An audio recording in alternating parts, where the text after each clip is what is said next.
Welcome everyone to this press conference. We will start shortly. We are waiting a bit for people to connect.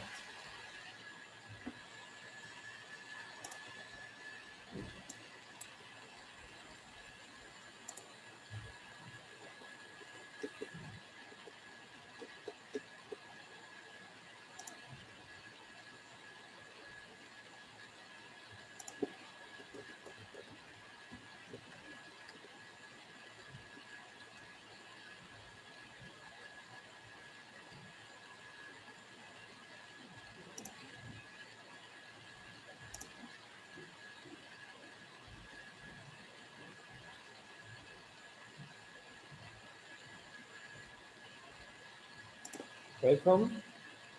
Good morning to this press conference. My name is Sol Chumbo. I'm based in Amsterdam working for the Transnational Institute. And I'm introducing this press conference hosted by the Global Campaign to Reclaim People's Sovereignty, Dismantle Corporate Power, and Stop Impunity, and the Global Interparliamentarian Network in support of the UN Binding Treaty. First, please let me clarify some technical details. If you need translation, you can choose that with a button with the shape of a planet, and there you can pick the interpretation. There will be interpretation in English, Spanish, and French.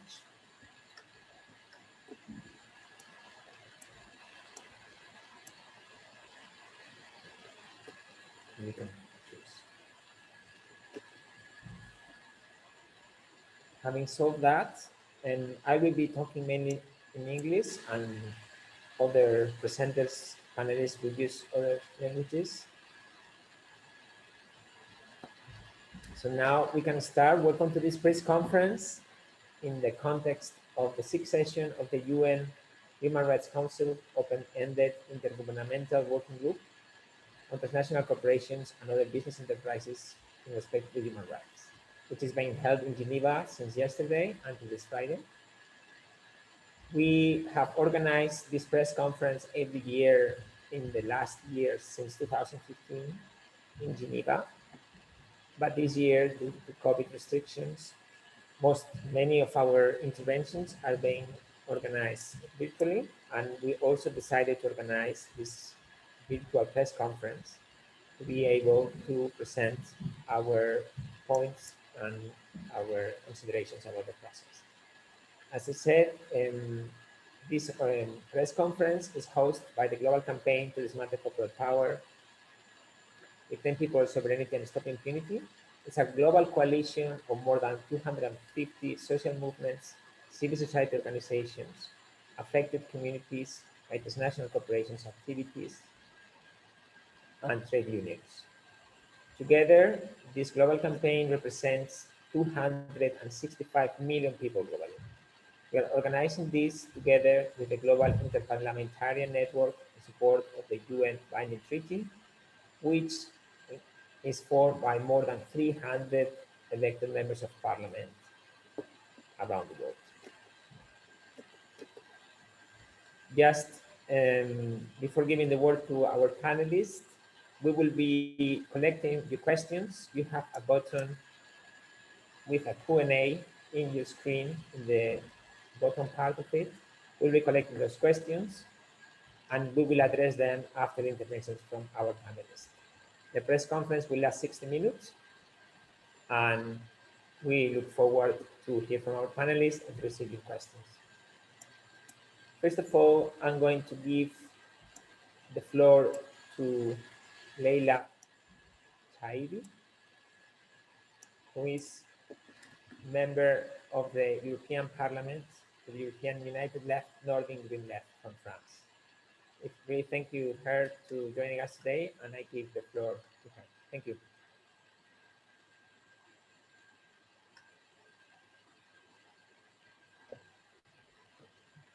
Bonjour, hello everybody. Can you hear me? Yeah.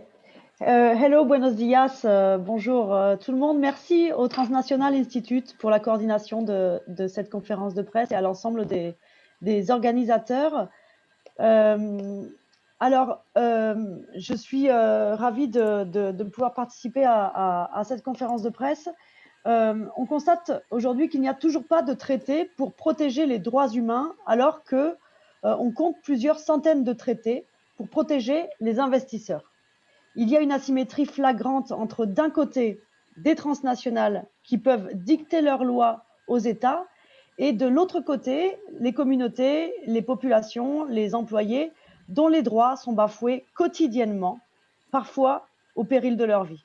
Alors, on a toutes et tous en mémoire les milliers de victimes du Rana Plaza au Bangladesh. On s'en souvient, ça remonte à il y a quelques années, mais ça nous a tous et toutes marqués. Des travailleuses, pour la plupart, qui étaient embauchées par des sous-traitants de grandes entreprises européennes qu'on connaît tous en Europe, des entreprises comme Mango ou l'Irlandais Primark, par exemple, pour ne pas les citer, mais je pourrais en citer d'autres. Ces grandes entreprises, elles sous-traitent une bonne partie de leur production, ce qui leur permet de fermer totalement les yeux sur l'exploitation des travailleurs.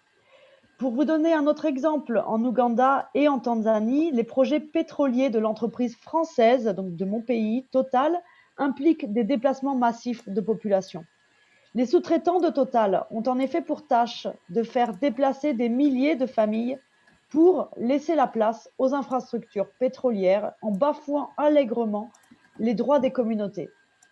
Alors, j'ai eu l'occasion de me rendre en décembre dernier au Mexique dans le cadre du Toxitour, qui était une caravane internationale pour observer les impacts dramatiques, négatifs des entreprises transnationales européennes et françaises sur les peuples, sur l'environnement là-bas. Toxitour qui était d'ailleurs organisé par le Transnational Institute. Et à cette occasion, en décembre dernier, donc j'ai pu constater sur place l'impunité dont bénéficient des entreprises comme Lafarge, comme Volkswagen, je pourrais citer Veolia également, et qui détruisent la santé des communautés mexicaines. L'Union européenne et en particulier la Commission européenne, il faut le dire, freine des 4 fers pour retarder l'approbation d'un traité contraignant.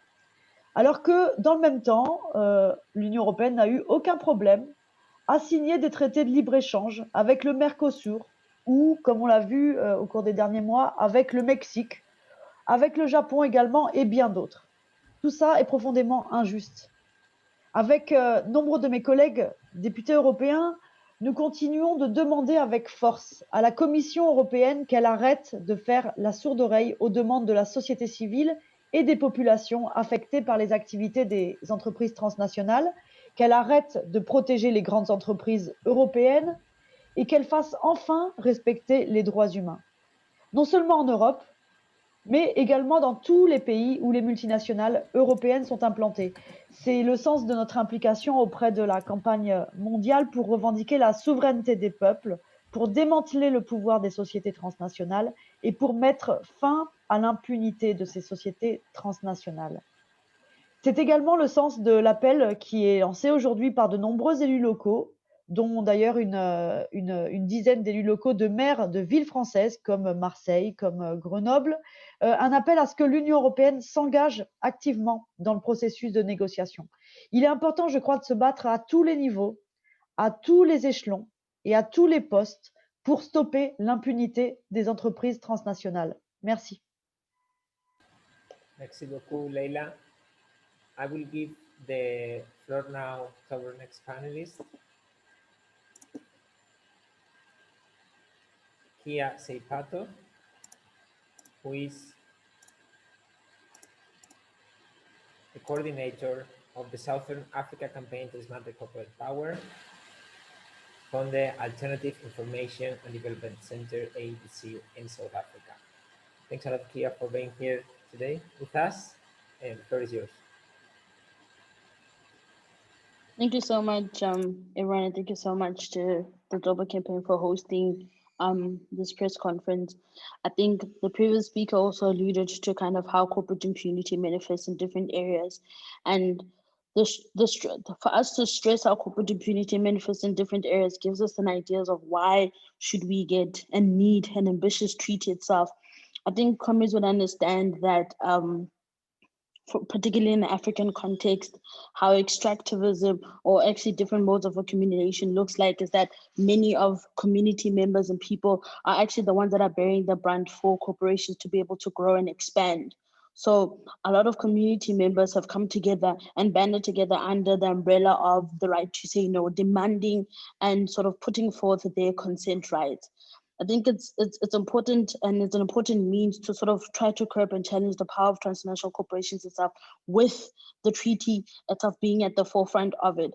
I think one of the important things that we're wanting to stress and unfold and to really look at is that the African continent is a breeding ground and is a platform for human rights violations. If you're looking for an example or to epitomize what corporate impunity looks like, you can come to the continent itself. There's plethora of stories from Nigeria to DRC to South Africa on how mining, mega agriculture, or any form of development project looks like. We believe and want a strong and ambitious treaty that focuses, of course, on the primacy of human rights to be at the forefront, to be able to nip the power of transnational corporations. The campaign and modes of resistance that we're taking part in, which is the right to say no, to claim people's consent rights, is a means for us to tackle and to also hold corporations accountable by saying that you cannot come into our backyard and want to expand and develop without us being at the forefront of the decision-making processes. And we believe equally that the treaty would be a means for us to be able to do that. Thank you. Thank you. Thank you very much, Kia, for your intervention. I remind all the attendees that they can type their questions in the Q&A button, and we will come back to that later. Then I will give the floor to our last panelist, and then we'll have time to raise your questions.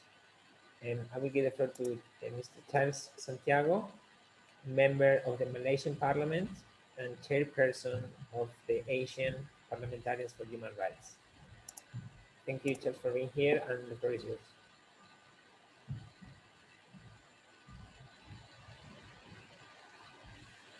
So it's my turn now?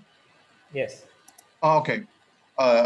Chairperson, fellow parliamentarians, friends, I bring you greetings of peace and solidarity from Malaysia. In this next 3-4 minutes, I'd like to focus on an important development which is affecting not on everybody in this planet, which is the vaccine, which is the COVID-19 pandemic. And as you know, that at this point in time, 43 million people in the planet have now been infected. 43 million people have been infected, and about 1.165 million people have died in the last couple of months. This is really a massive, as a catastrophe of the highest order. And of course, we are now having a debate about on vaccine. What exactly is the nature of the vaccine that we're looking at?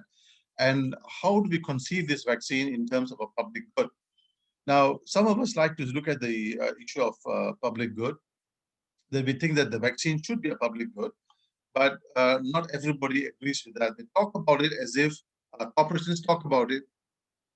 Corporations talk about it as the public good, but if you look at the pricing mechanism and the control of the intellectual property that they exercise, it actually shows there is a massive control of the vaccine that possibly could bring about relief to millions and millions of people. So, for example, just as a background, there are 44 vaccines that are being in the human class that are in clinical trial at this time, and some of it have now gone to the third and the final stage almost. But look at the price of medicine that we're looking at. The Chinese company called Sinopharm has got the price of COVID-19 vaccine at $145 US. You have AstraZeneca has got 4 US dollars per dose, and it's not clear to me how many doses you would require in order for you to as a vaccine. Johnson & Johnson, for example, has got priced their coronavirus vaccine at 10 US dollars, and then you have Pfizer. Pfizer that has got its price at 20 US dollars a vaccine for dose, I would mention. Now, I must confess here that I don't have the information whether it's 1 dose or 2 doses or 3 doses that you require as part of the vaccine. I think this is still work in progress. Like in the case of sofosbuvir for hepatitis C, you need 80 tablets, and 1 tablet is 1,000 US dollars. So it's 80,000 US dollars for the complete medicine. So this is a work in progress at this time, and you can see the numbers that are coming out. And developing countries are saying, if this is a public good, why is it so expensive? In fact, while for some of us who are listening here, and for majority of the rich, 10 US dollars, 20 US dollars, and so on, it's not a big amount of money. But for the majority of the people in the world, this is big money. This is big money, especially in the developing world. So I think, one, there's a need to regulate the prices. There's a need for a global regulation of prices, because if we consider this as a public good, then we have to regulate the prices across the board. And on top of that, governments, the US government, the European governments, some Asian governments are also subsidizing the research that is going towards the medicine, towards the vaccine.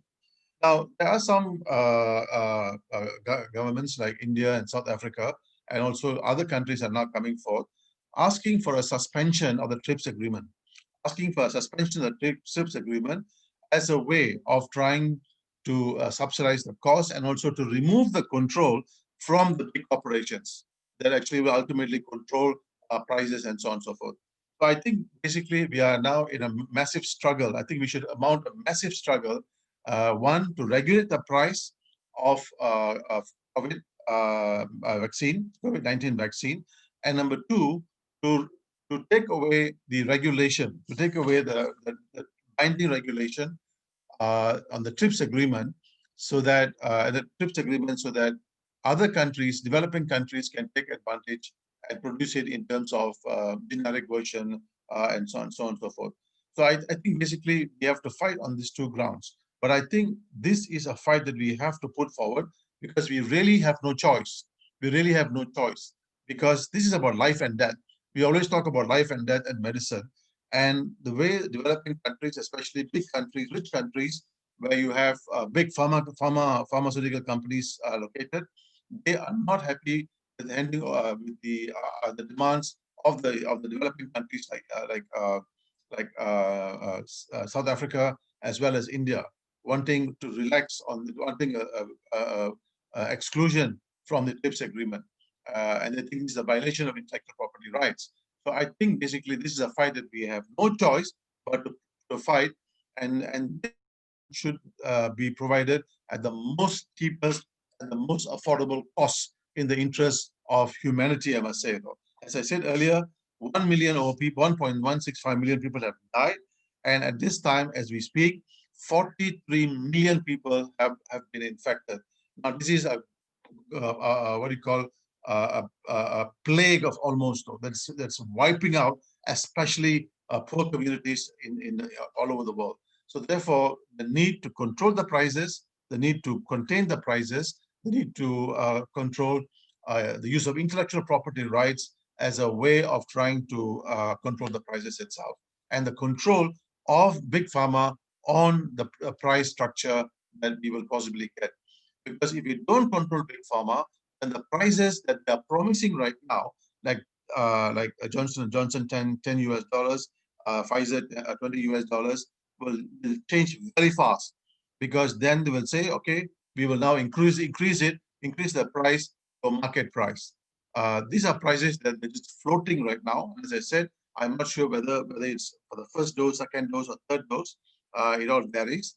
But the point is, what they promise today will not be what happens when actually it comes out to the market. So we need to be familiar with this, and we need to fight very hard on this. At the same time, I think it's also important that parliamentarians, as well as people working on global campaign, also think about a fact-finding mission. To countries like Greece, to Bangladesh, Rohingyas in Bangladesh, and other countries in Asia and Europe, to understand the extent of the problem and the devastation that poor communities are experiencing, the job losses, the loss of livelihoods, including unable to put food on the table. I think the devastation is enormous, though. I mean, something that I have never seen in all these years. So I'll stop here. Thank you. Thanks a lot, Charles, for your intervention. Let me bring now the word to Manoela Roland, the last of our panelists. She is HOMA's coordinator. HOMA is the Human Rights and Business Center. She's professor at the Federal University of Juiz, Fora, in Brazil.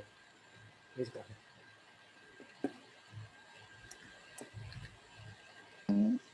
Hola a todos y todas, me gustaría también saludar la campaña global. Yo pienso que los puntos principales que están en este proceso de negociación hoy en día en el tratado vinculante sobre empresas de derechos humanos dialogan muchísimo bien con lo que acabaron de hablar, ¿no? Leïla, Kia, Charles, porque justamente un punto esencial es superar el paradigma voluntario de los principios rectores. Ustedes ya oyeron hablar que un punto fundamental en cuanto a la normatización de la regulamentación de la actividad de las empresas serían los principios rectores aprobados en el Consejo de Derechos Humanos, ¿no? Por consenso en 2011, pero es importante subrayar que ellos no reflejan el paradigma esencial del derecho internacional mismo y defensa de los derechos humanos en ese momento, pero fue un consenso posible justamente porque aceptable por las matrices de las empresas transnacionales, por los estados detentores de las matrices y por los intereses corporativos, incluso porque no prevén la supremacia de los derechos humanos, ¿no? Que es importantísimo, la supremacia de los derechos humanos sobre otros acuerdos económicos, comerciales, de inversiones, como mismo habló ahora Charles sobre el enfrentamiento de la pandemia del COVID-19, no tenemos justamente una forma de establecer límites para el control de las industrias farmacéuticas sobre la necesidad de investigaciones de fornecimiento de insumos que puedan justamente establecer un ambiente cooperativo y que atienda a las demandas de derecho a la salud, de derechos humanos en general. Estamos también intentando establecer el marco de este tratado en torno de las empresas transnacionales en cumplimiento de la resolución 269 que fue aprobada en el Consejo de Derechos Humanos en 2014 y que inició ese proceso de negociación, que establece justamente que debemos regulamentar las empresas transnacionales en relación de su actividad transnacional o otras empresas que también establecen este nivel de actividad transnacional, porque esta es la lacuna.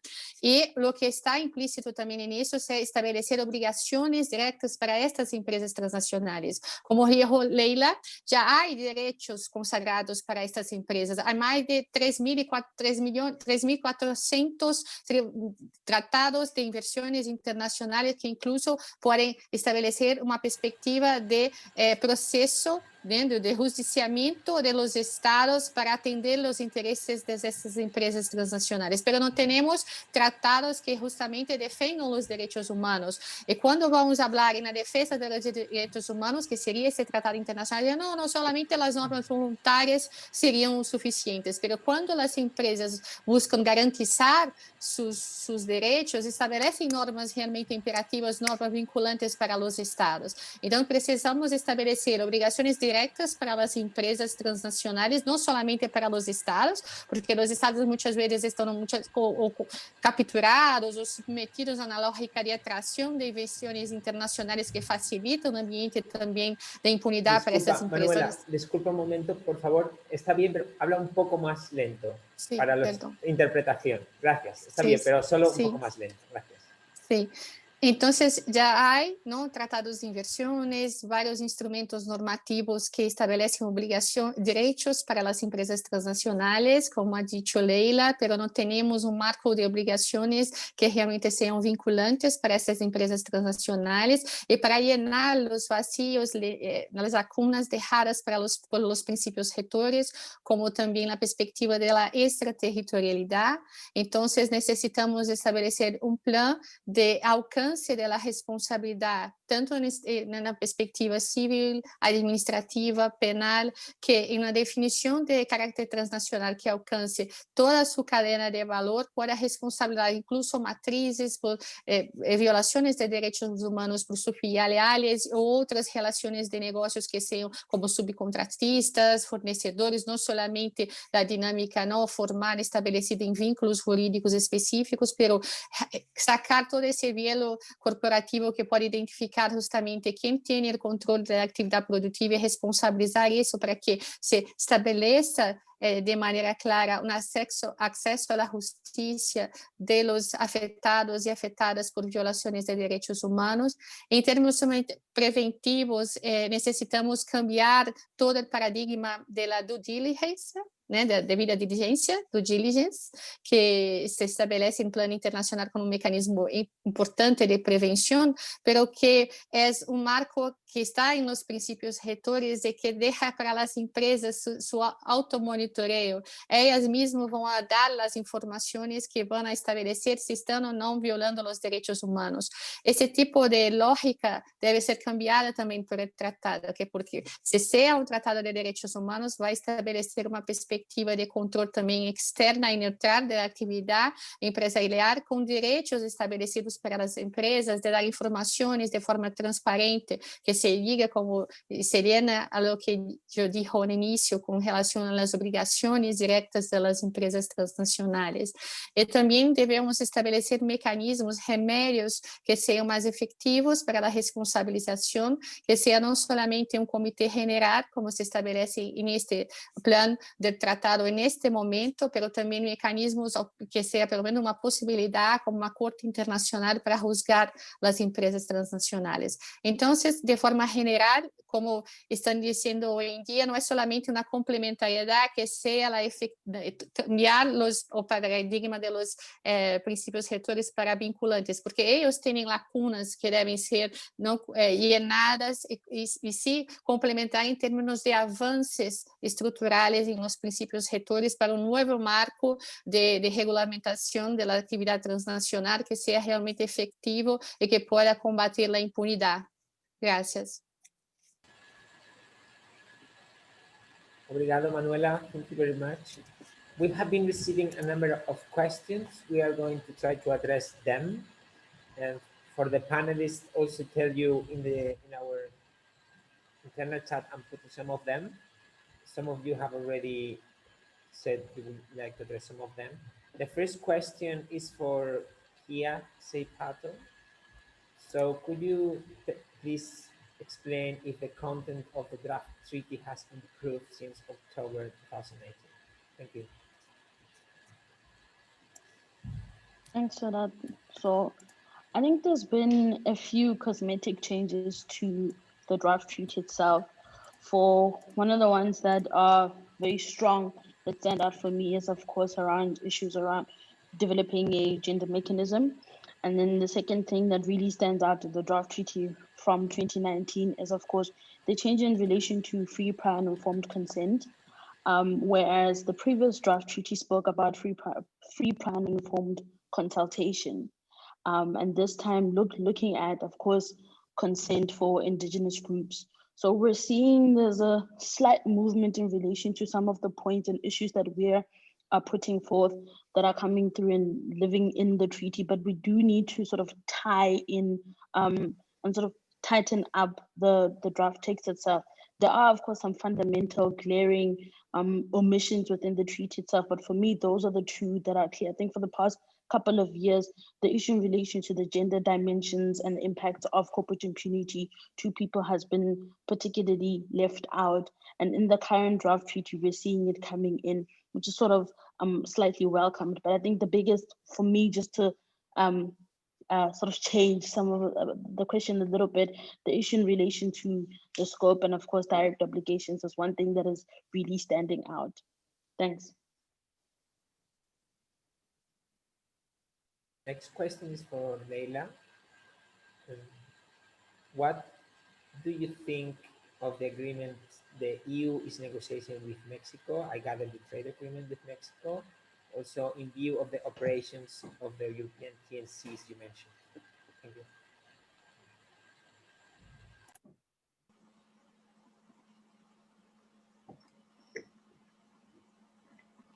Ah, alors. Oui, merci pour cette question. D'abord, je voudrais préciser que quand on a appris qu'un accord était négocié entre l'Union européenne et le Mexique, on était en plein confinement, en fait. On était en plein confinement. La pandémie de Covid-19 faisait des ravages partout en Europe. L'ensemble des gouvernements parlaient de la nécessité de repartir dans le monde d'après sur de nouvelles bases, de la nécessité de relocaliser les activités, de la nécessité de relancer l'économie et puis de venir en aide à des producteurs, à des éleveurs qui étaient dans une situation très, très, très difficile du fait des conséquences économiques de la crise sanitaire.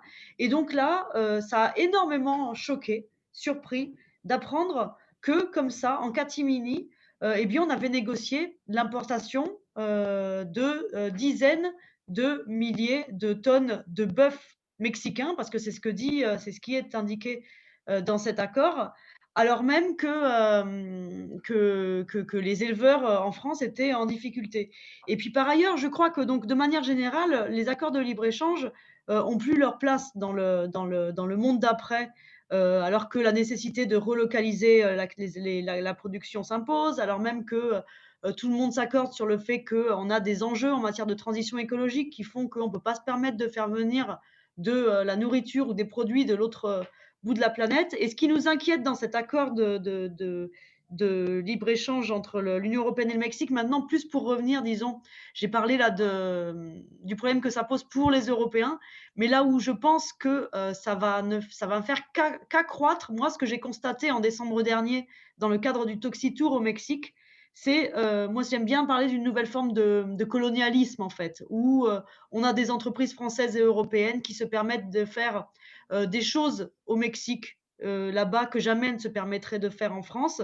Et étant donné que ce qu'on rajoute dans cet accord de libre-échange par rapport à la précédente version, en fait, parce que c'est juste la mise à jour d'un accord qui existe déjà, il y a la protection des investissements. Et en fait, ça veut dire, là où c'est vraiment dramatique, ça veut dire que ça sous-entend que le gouvernement mexicain, le politique, ne pourra pas s'opposer à des décisions qui sont prises par des entreprises, par des transnationales françaises ou européennes. Transnationales françaises ou européennes dont on a constaté à quel point elles bafouaient les droits des citoyens, à quel point elles étaient facteurs de maladies, de cancers, d'avortements spontanés, enfin de mousse énormes dans des rivières, enfin de pollution de l'air, de l'atmosphère, des sols, de tout, des rivières, de l'eau.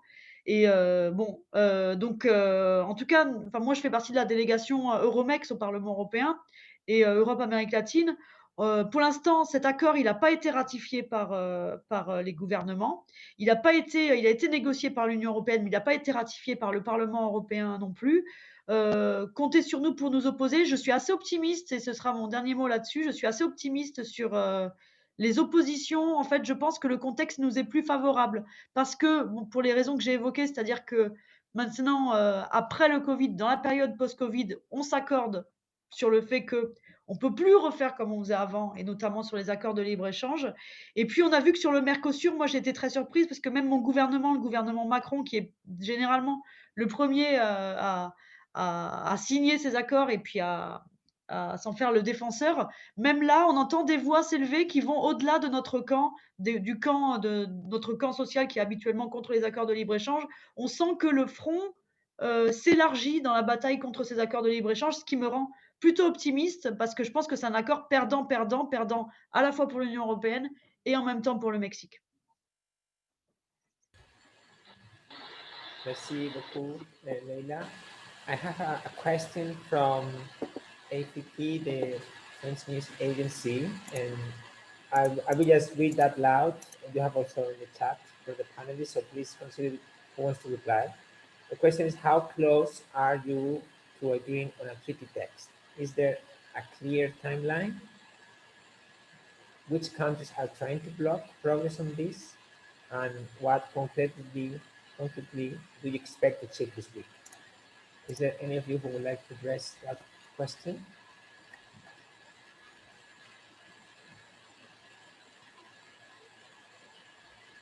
Yeah, Manuela, I think. Please go ahead. And un poco lento, por favor.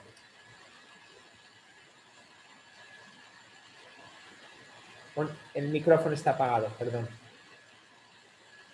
Yo pienso que Estamos em momento essencial do processo de negociação, né? Por isso que falamos que é um momento clave para toda a campanha, para o processo de tratado, porque vemos justamente uma devaluação dos espaços de defesa dos direitos humanos e mesmo críticas ao multilateralismo.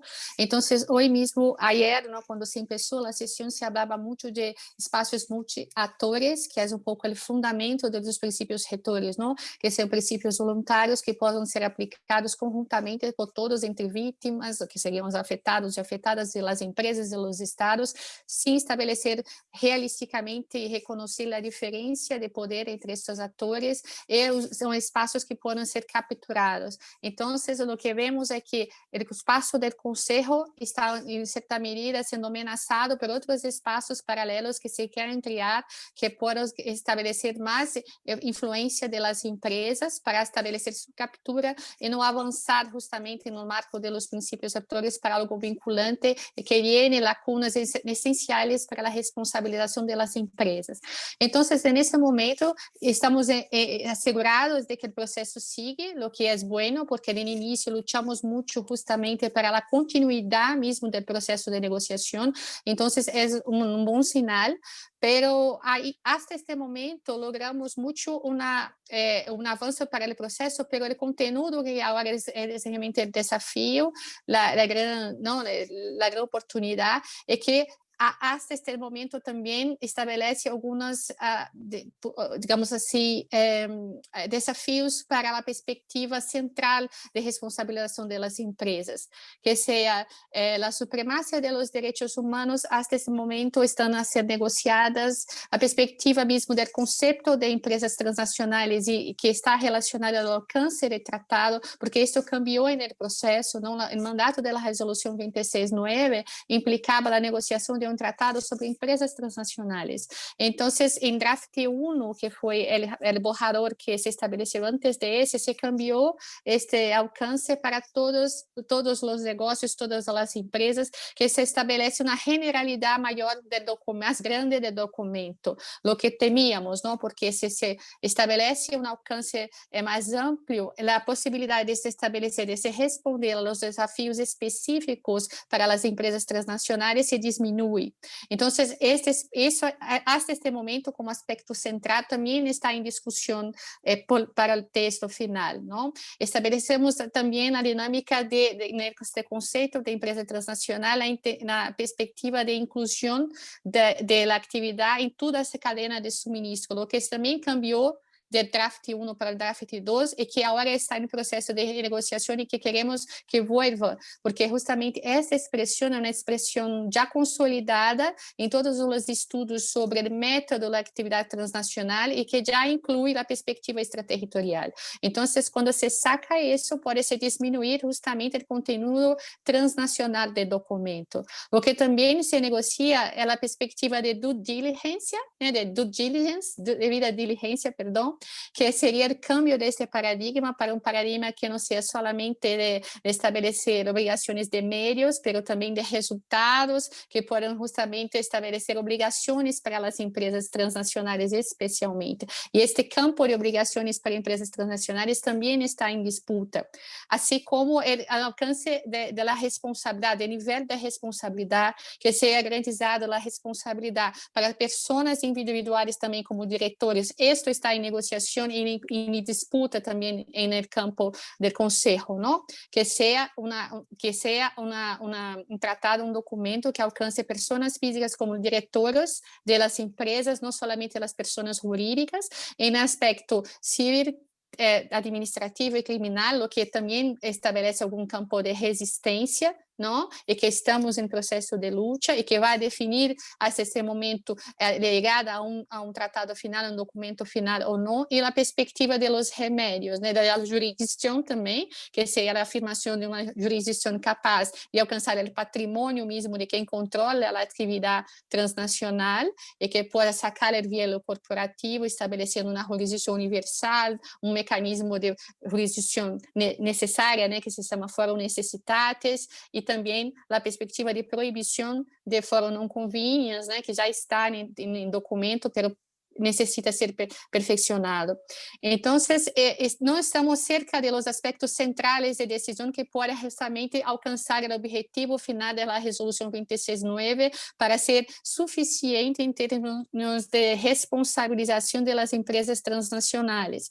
Pero claro, hay hasta este momento alguna discusión de bloqueo en términos de conteúdo, ¿no? De intentar tornar este tratado mais débil e abrangente para não alcançar efetivamente a responsabilidade das empresas transnacionais. Sempre há este intento de bloque, mas nos organizamos enquanto sociedade civil, enquanto os movimentos sociais, centros acadêmicos, e sempre foi importante, não, que a sociedade civil estivesse presente para impulsionar este momento. Se não estivesse, talvez não estaríamos aqui neste momento, não? É mais difícil hoje com uma negociação virtual.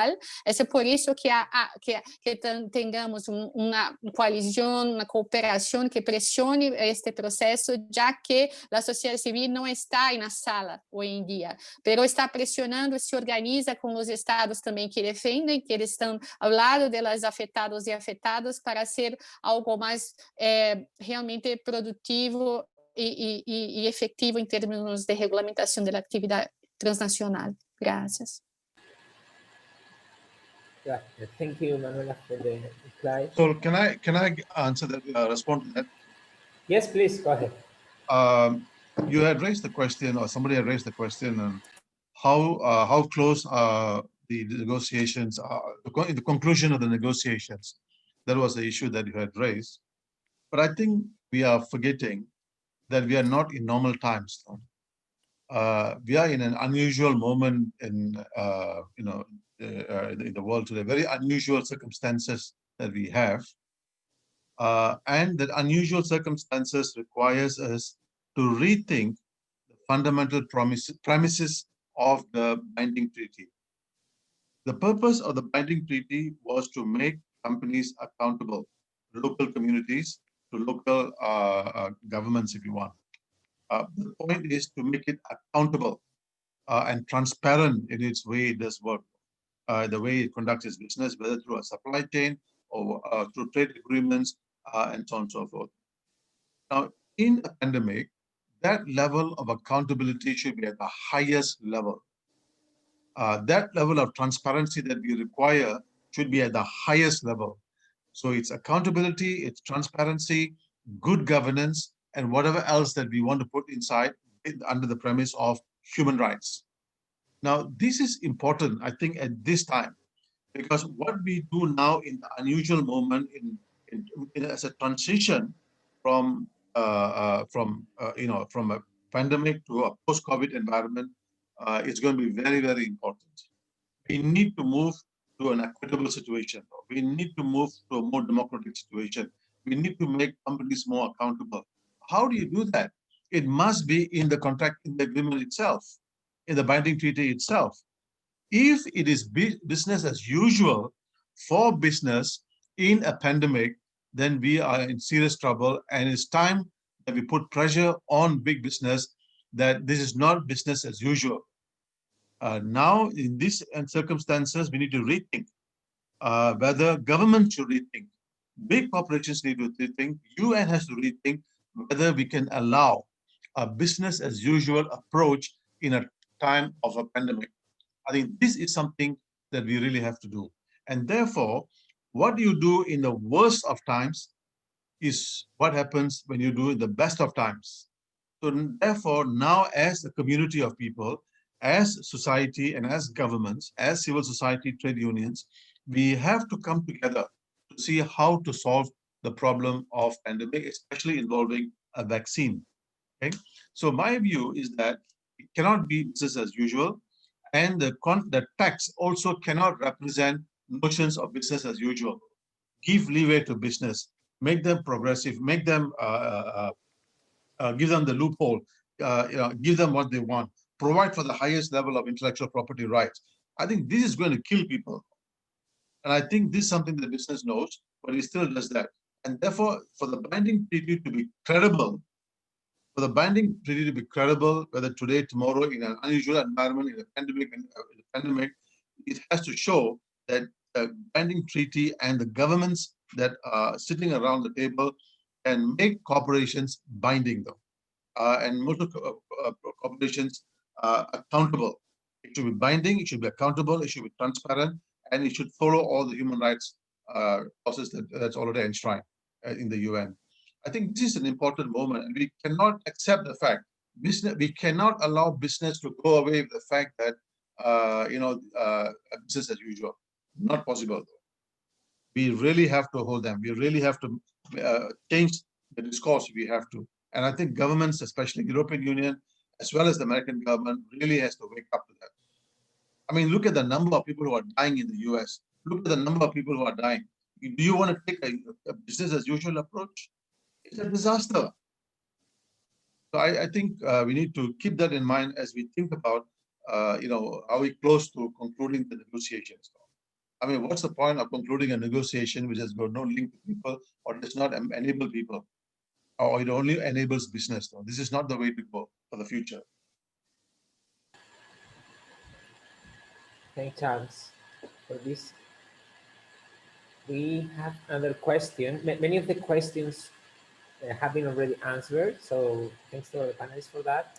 I have a new one now, which is, what is planned this week to put pressure on negotiators from civil society, social movements, affected communities? Is one of the panelists going to take this one?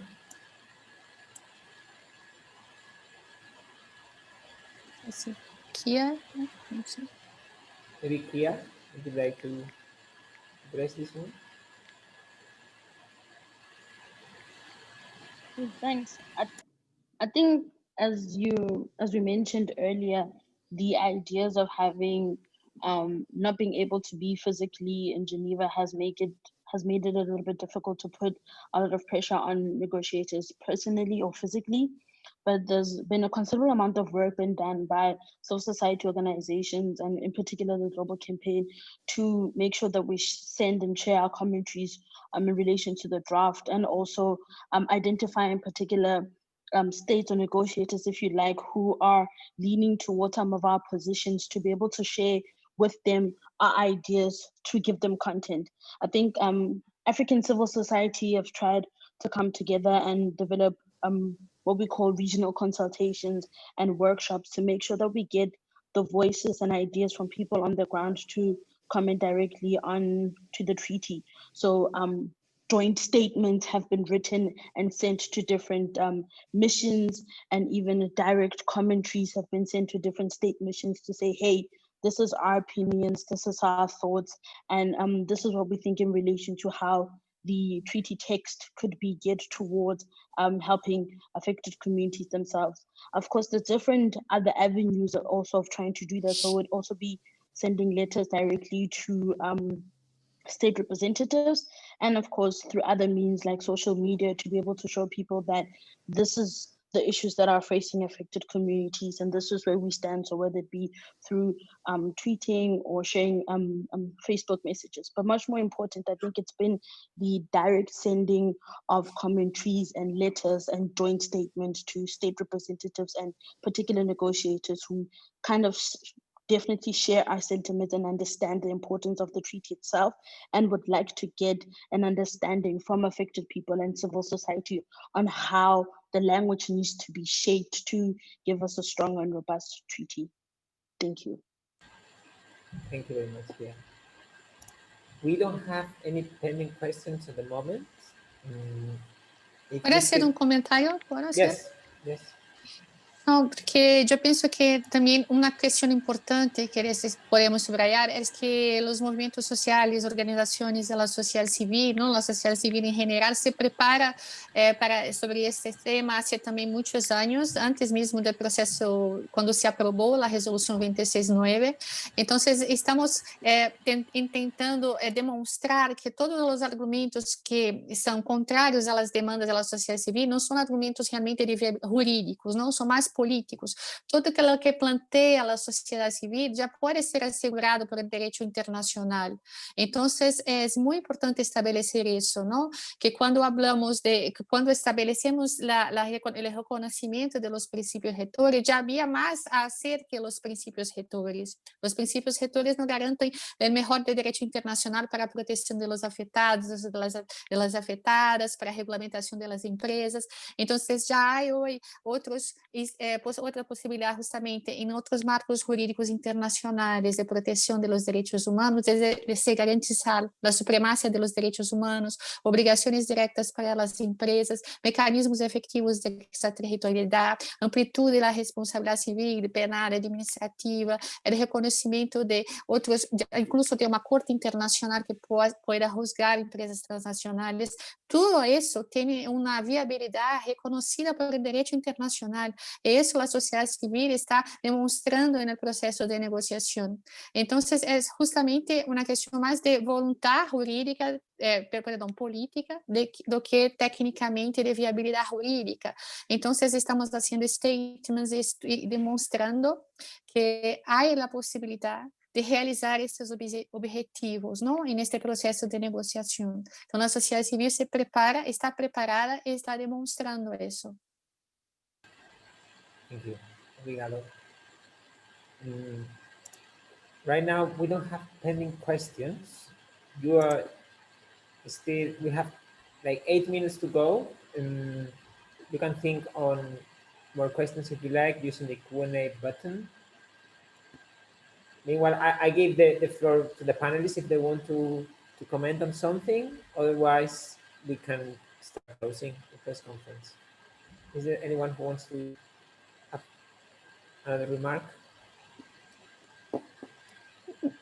Bueno, não sei se vamos fazer em ordem para cerrar. Leïla, talvez Kia, e depois eu não sei. Seria, não? Talvez? Yeah, that could be, yeah. So maybe I give a last 1 minute round for all panelists to just a final remark or something they want to announce. Is that okay? So, yeah. I start with you, Manoela. Sí, bueno, yo hablé en el inicio la cuestión de la captura también de ese proceso de negociación. Yo pienso que es importante destacar eso más una vez, porque muchos países que são contrários a esse tratado estão falando de outro espaço, de espaço multiator, que podem justamente estabelecer um protagonismo maior para as empresas transnacionais. Espaço, sim, a organização e a amplitude que com regras estabelecidas já consagradas no direito internacional, como espaços multilaterais, como o Conselho de Direitos Humanos das Nações Unidas. Pensam em outros espaços em que eles mesmos vão estabelecer as regras. Então, é muito importante, neste momento clave, que esses espaços multilaterais de defesa dos direitos humanos estão sendo devaluados, criticados, combatidos, que aproveitamos os avanços que obtenemos até este momento no processo de negociação e garantizamos a negociação com críticas não efetivas ao tratado, substanciais e que possam justamente levar no futuro a tratado internacional sobre empresas e direitos humanos que já tem mais de 40 anos em processo de negociação. Então, é um momento clave de assegurar este mecanismo e este momento de negociação e valorizar o espaço do Conselho de Direitos Humanos das Nações Unidas. Graças. Thank you, Manuela. Yeah, I give you the floor. Last remark. Thank you so much. I think for me, the last remark is that it's very important for us to remember that this treaty needs to be a means to for affected communities to access remedy, for lack of a better way of putting it, or to make sure that all the violations that have been been put on their plate, or all the violations that they face, they're able to sort of get the necessary things that they need to get. I think it's important for us to remember that this treaty itself is only a stepping stone in order to dismantle corporate power as a whole. And another thing for us that we need to be cognizant in relation to this is that we need to make sure that we're creating many of these platforms for us to discuss, but much more importantly, for communities, local communities, movements, and those who are affected are actually at the forefront of many of these struggles and can and able to connect onto these platforms. I think it's very easy for many of these things to be confined, particularly in the global north. And I think a lot of us need to take and galvanize our energy to making sure that the people who are affected and the people that really need this are at the forefront of this process. Thank you. Thank you. Who would like to go next, Leïla or Charles? Just let me go. Yeah. I think governments or states have to step up. And it has to move away from business as usual approach to, signing this binding treaty. This is really quite important because we don't live in these normal times. We're living in very unusual moments in global history or even the economic history of the world. Things have really dramatically changed. Therefore, states have to step up, and the binding treaty has to be shaped by a vision that protects human rights, protects people, not only in the developing world or in the less developing world, but also in the developed world. Sometimes the United States looks like a developing country, though. Some parts of Europe looks like a less developing country. So I think you need a binding treaty, the vision that protects everybody. But what we have are governments that are intent and interested in promoting the interests of big business and big corporations. That vision has to stop, and they have to move out of that. This is really quite important. If there's one lesson to learn from this COVID-19 pandemic, is that governments have to change. Clearly, they have to change, the vision has to change, and make a firm commitment to human rights and to ordinary people. Thank you. Thank you, Charles. The last word is for you, Leïla.